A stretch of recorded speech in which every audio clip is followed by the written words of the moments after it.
is a local gentleman who, even though he's only been in the sport for a few years, he has enjoyed an awful lot of success. And he's got some very nice 3-year-olds in the barn this year, headed by Take the Points, who will contest this afternoon's Sham Stakes at Santa Anita. Ladies and gentlemen, joining us live via telephone from Southern California, Mr. Don Lucarelli. Don, Mark, and Mike welcoming you back to the show. Good morning, Mark and Mike. Hello, Don. How are you, Donnie? Doing well, yeah. You know, Donnie, normally we talk about the Southern California-based 3-year-olds needing to come east to try dirt. You've got a proven dirt horse that you're shipped 3,000 miles to run on the pro ride. What's this all about? Well, not in only 3,000 miles, but like 48 hours before the race, which people would think we're insane, right? Yes. But the real reason is, as you know, since they changed the stake schedule at Gulfstream and jumbled things all up, you can't get that two-turn race when you need it sometimes, and that's what the main reason was why we had to vacate Florida and head west. The race today is a one-turn, and we need to really get this horse around 2 turns in a hurry here, just to try and catch up with things and see what we have. So, Donnie, basically, had the Fountain of Youth been a 2-turn race at 9 furlongs, you would have stayed in Florida. There's no doubt about it, yes. And, I mean, this does allow us to check a few things out. The horse does have some turf pedigree, being by a mare Ginger, that is a Fred Astaire down the line, and there's some Rahi in there. And so, we're hoping that he takes the surface and the 2 turns. It'll also, what we'll do with, in this case, if he does do well over the surface, we'll stay right out here and go in the Santa Anita Derby. Well, Don, we're about to take a look at the last start from Take the Points, a January 31st allowance at 1 mile at Gulfstream. He is number 7 from the extreme outside post. This was an awfully nice performance. Talk about it, if you would. Yeah, he broke really well, and Edgar put him in perfect position, stalking. From what I remember, he was stalking like second or third.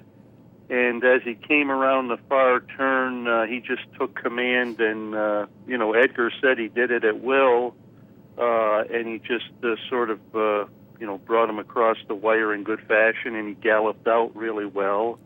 So, we were optimistic, and that's the second time he's been at a mile. He broke his maiden at Belmont in the fall on a sort of a sloppy track or a wet track, and did it sort of the same way. He has tactical speed, and we're going to need that today, being that we broke from the 12. We're going to break from the far outside, and the Papamoose is sort of the controlling speed. Don, describe Take the Points to our audience, I guess first from a physical standpoint. I'll tell you, if anybody, I know your avid listeners and followers, read the Blood Horse probably, but there's an article that Steve Haskins did on the breeders, and it really tells what this horse went through to get to the track. He's sort of a real survivor and had, beat some odds to get here. But what he is he was a big horse and sort of gangly, and that's why we gave him the time off in the fall. We broke the maiden, and we felt that we needed to give him time to grow into his body and to be able to put things in proportion, so to speak, so that when he flows across the track, he does it the right way. And he did. When he got to Palm Meadows, Todd said he filled out great, and he sort of matured, he matured quite a bit. Now, he really put Edgar into this race early without Edgar asking an awful lot from him. Edgar is one of those jockeys that you want to listen to. You want to pay a lot of attention to what Edgar says after the race. When he came back, what did Edgar have to say about that performance? Edgar said that basically he did it on his own, and that, he gave him a little urging at the start, and he took that and really ran with it. And then as he gained momentum on the turn, he wanted to go on with it and sort of he said that he was like on it for the ride, that he really didn't have to do much, is what I remember him saying. Now, Donnie, his flight from Florida, from South Florida to Southern California, was delayed for 24 hours because of problems. How did he handle the flight? How has he settled in at Santa Anita? Mike McCarthy, who was Todd's assistant out here, he got in around 1:30 California time on Thursday, so that was 4:30.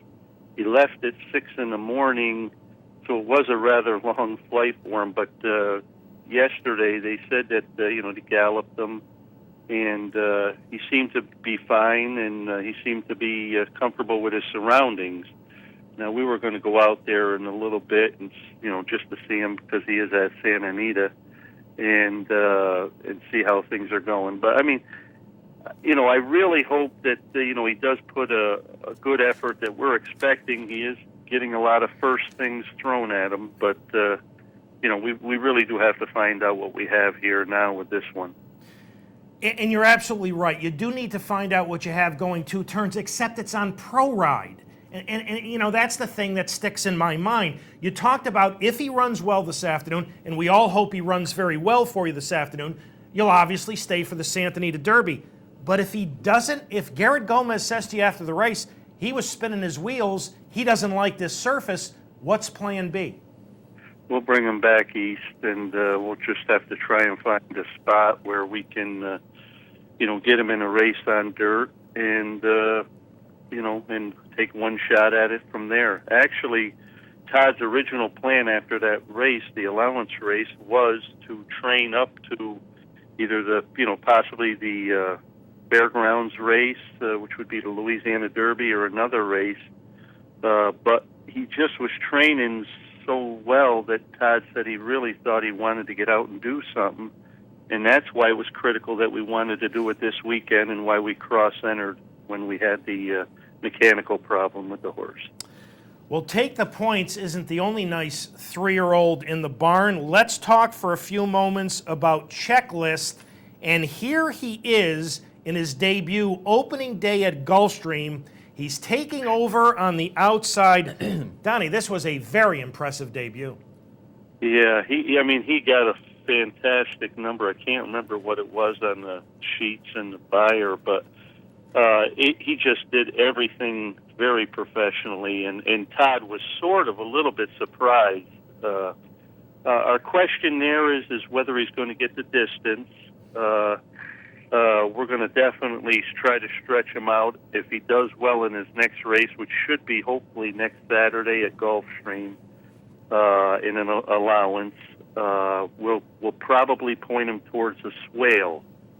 But I don't know if we're going to try and stretch him out to the classic distances, because we're a little leery that he'll get the distance the way he moves. He's definitely going to be a real good horse at a mile or a mile and an eighth or less, but his second start there was just a catastrophe.